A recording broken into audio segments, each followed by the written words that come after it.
আমার মনের রাজ্যে ছিল এক এমন রাজকুমারী, তারে ভালোবেসে দিয়েছিলাম যা ছিল আমারই।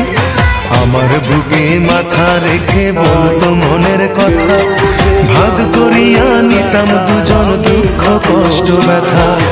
আমি শুধু ছিলাম যে তার প্রেমেরই পূজারি, তার ভালোবাসা করলো আমায় পথেরই ভিখারি। তার কত ভালোবাসি জানে না রে জগৎবাসী, জানে অন্তর্যামী।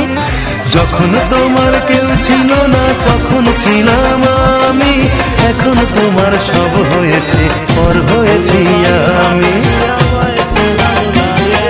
যখন তোমার কেউ ছিল না তখন ছিলাম আমি, এখন তোমার সব হয়েছে পর হয়েছি আমি।